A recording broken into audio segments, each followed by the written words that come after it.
Hello. The purpose of this video is to illustrate the process of requesting overtime using the daily log system. It's worth noting that there have been some changes to the way overtime is requested, and this video will point out the entire process, but we'll try and highlight the things that are different from the process that was used when the daily log was first rolled out in January. Overall, the process is still pretty similar. You're going to request overtime ahead of working it. That overtime will then be approved by your supervisor and your deputy director. Once that approval is complete, the overtime will automatically appear on your timesheet, at which point you will adjust the overtime if necessary. If you happen to work fewer hours than you had requested, you will make that adjustment.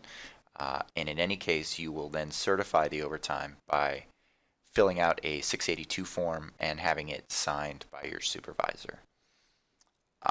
Then the final step will be to attach that 682 form to your timesheet so that it's attached when you submit the timesheet at the end of the month. So we'll go over the whole process here, and it starts with the request overtime link that is present on your portal page in the daily log. So you will simply click that request overtime link. You're going to pick the pay period that contains the overtime that you are needing to work. In my case, I'm going to request overtime for what at this point is the current month, which is June of 2018. So I'm going to leave the default selection and click next. I'm going to get here to the overtime request form, where I'm simply going to, on the left, indicate what type of overtime I'm going to work. In your department, the overwhelming majority of the time that will be cash overtime, which is the default selection. And then you simply put the number of overtime hours you're going to work on the day you're going to work them. In my case, I'm requesting overtime for June the 5th, so I'm going to put the 3 hours that I anticipate working on the 5th. And now here is a spot where the procedure is a little different than it used to be. The procedure now for overtime is that when you request overtime and record overtime on your timesheet, you need to associate the appropriate project and activity with that request. So in my case, I'm going to pick an admin project here, but you would pick whatever project is appropriate for the work you're doing. As I say, this is new. It used to be that all the hours were allocated to projects up in the regular hours section. We're now allocating overtime specifically by picking a project and activity. For that matter, if there was an NPC or a short site name that you wanted associated with this overtime, you would select it here as well. So I've recorded the project and activity. I've requested the 3 hours on the 5th.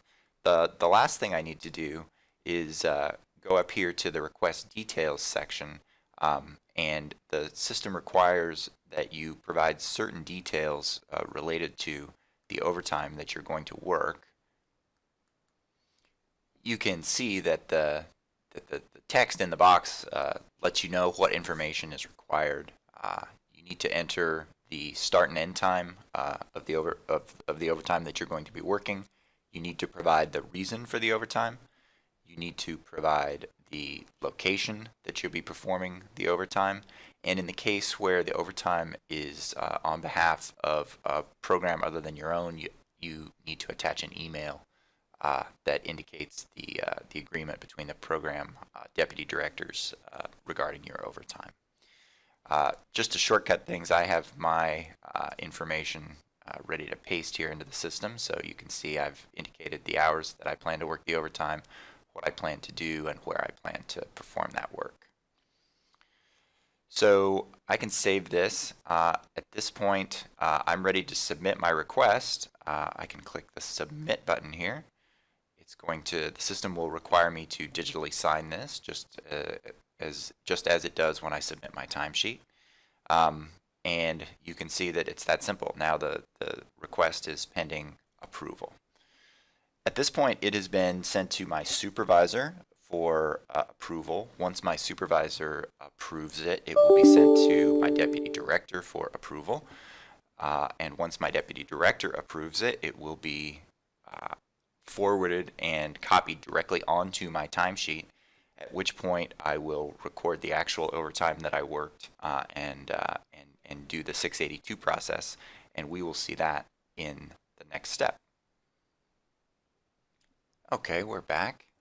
It is now June the 5th, the day of my overtime, and you can see from my portal page that my overtime request has been approved. That means that my supervisor and my deputy director both approved it. Furthermore, that means that that time has now been copied onto my timesheet, so let's have a look at that. If I open my June timesheet, scroll down to the middle here, I can see that indeed the overtime that I requested for June the 5th the 3 hours have been copied forward onto my timesheet. That's great. Furthermore, you can see that the project I picked has also been copied forward, so that's great too. In my example today, what I'm going to illustrate is a case in which I actually worked fewer hours than I had anticipated. So the work that I had planned to do today on the 5th that I had estimated would take 3 hours indeed only took 2. So the way I'll indicate that is by, and again, this is a little different from the way overtime used to be recorded. It used to be that you put all of your hours worked for the day up here in the regular hours section, and then documented which of those hours were overtime down here in the lower section, in the overtime section. The new way you're going to record this is that you're going to enter only your standard daily hours in the regular hours section. So in my case, I'm an 8-hour-a-day person, so I'm going to put the 8 hours up here, and then the 3 hours of overtime will now add to those regular 8 hours for a total of 11 hours. So as I said, in my case, I had requested 3 hours of overtime, but I really only needed 2. So I'm going to change the 3 to a 2, and then what I'm going to do is I'm going to, so my supervisor understands what happened, I'm going to use the add comment feature to just record a note to explain the fact that I had fewer hours than I had expected in the overtime section. So I'm just going to record a comment here that indicates that I got that work done in 2 hours instead of the 3 that I'd planned. So that's great. I've now entered my time for the day, my 8 regular hours plus my 2 overtime hours for a total of 10 hours on the day. I'm going to save that. My next step now is to fill out and submit a 682 form to my supervisor. I've actually already done that, and once that form, that paper form, gets approved, I'm going to scan it and attach it to my timesheet, and I'll show you what that looks like next. Okay, we're back one more time. It's been a couple days now. My supervisor has approved my 682 form. So let's take a quick look at what that form looks like. You can see that the form has my name and position number on it, some other identifying information. Importantly, it has the date of my planned overtime, the planned hours, which I also put in the request details on the overtime request, you'll recall. 3 hours that were authorized, whether I'm going to get compensatory time or pay. And then over here on the right, you'll see that it has the actual number of hours I worked. So recall that I had planned to work 3. I only, in fact, worked 2. I've filled out this form, submitted it to my supervisor. I signed it. My supervisor has approved it on the 10th, and so that overtime is now documented and approved and certified. So the only remaining step is for me to go ahead and attach that scanned 682 form to my June timesheet.